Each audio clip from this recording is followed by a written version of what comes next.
ऊपर नजर डाल के देखिए जो कि कितने बेहतरीन लग रहे हैं। इनमें से सबसे पहले आ जाते हैं हमारे मोटू भाई साहब। यहाँ पे बहुत सारे कार्टून हैं जो कि हम लोग बचपन में देखा करते थे और आज के समय में यह पॉकेट के रूम में आने लगे हैं। और hello guys, welcome to my new blog. कैसे हो आप सभी? आई होप आप सब बढ़िया होंगे। मेरा नाम है प्रदुम और आप सभी देख रहे हो प्रदुम ब्लॉग्स। और आज का ब्लॉग काफी लेट स्टार्ट हो रहा है। अभी हो रहे हैं दोपहर के 3:30 और मैं हूं अपनी शॉप में। बाय द वे गाइस, आप सभी को बताना चाहूंगा ये है मेरी किराने की शॉप, जिसको मैं पिछले 4-5 सालों से चलाता आ रहा हूँ।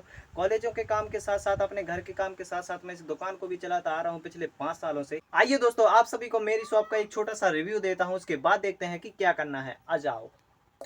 तो ये रहा मेरी शॉप का फ्रंट व्यू, हमारे ज़माने का कच्चा मकान जिसमें कि मैंने अपनी शॉप को रखा हुआ है। और ये जो पूरा मकान आप सभी पीछे तक देख रहे हो, ये पूरा मेरा मकान है और इसके आगे मैंने अपनी शॉप को रखा हुआ है। आइए अब मैं आप सभी को अपनी शॉप के अंदर ले जाके थोड़ा बहुत व्यू दिखाता हूँ। तो यहाँ पर तो गाइस बहुत ही तगड़ी धूप थी जिससे मेरे पाँव भी जल रहे थे। और ये रहा मेरी दुकान का फ्रंट व्यू, ये रहा मेरी शॉप के अंदर का व्यू जो कि कुछ इस तरीके का दिखाई देता है। मैं अपनी शॉप को कितना भी अरेंज करके रखूँ लेकिन वो हर एक दूसरे दिन खराब हो ही जाता है, क्योंकि दोस्तों आप सभी को तो पता ही होगा कोई भी शॉप हो उसको अरेंज करने में कितनी मेहनत लगती है और उसको अरेंज करते ही रहना पड़ता है। इसलिए मैं तो अपने हर एक सामानों को एकदम प्रॉपर तरीके से जमाने की कोशिश करता हूं, क्योंकि हर एक वो चीज अगर देखने में अच्छी लगे तो कस्टमरों को ज्यादा प्रभावित करती है। आइए अब मैं आप सभी को एक एक्सपेंसिव चीज दिखाता हूं जो हम लोग पुराने जमाने में बहुत ही ज्यादा खेला करते थे। ये रहेगा इस मोटू पतलू, जिससे सभी पुराने जमाने में खेला करते थे। उस जमाने में मोटू पतलू तो नहीं हुआ करते थे, लेकिन उस समय माचिस की तीलियां रहती थी, जिनकी तीलियां खत्म होने पर माचिस को हम लोग कुछ इस तरीके से लूट लेते थे जैसे आज के समय में सोना हो। और इसी तरह रहे ये मोटू पतलू, जिनको मैं अपनी शॉप में लाया हूँ। और यहाँ पर आप सभी देख ही सकते हो इसकी 4-5 लेयर बनी हुई हैं, जिनको मुझे एक एक करके कट करके रखना होगा अपनी शॉप में, क्योंकि गाइस इसमें बहुत ही आसानी हो जाती है कस्टमरों को देने में, क्योंकि वो इनाम वगैरह खोलते हैं उतने में अपन पॉकेट क्यों ही निकाल। इसीलिए मैं तो पहले से ही यहाँ पर निकाल कर रख लेता हूँ और एक एक करके लग जाता हूँ सारे पॉकेटों को निकालने के लिए। इसको हम लोग पॉकेट बोलते हैं। आप लोग क्या बोलते थे कमेंट करके जरूर से बता दें। और अब मैंने यहाँ पर सारी पॉकेटों को एक एक करके काट लिया था। यहाँ पर आप सभी देख ही सकते हो सारे पॉकेटों को काटने के बाद मुझे निकले हैं इतने पॉकेट,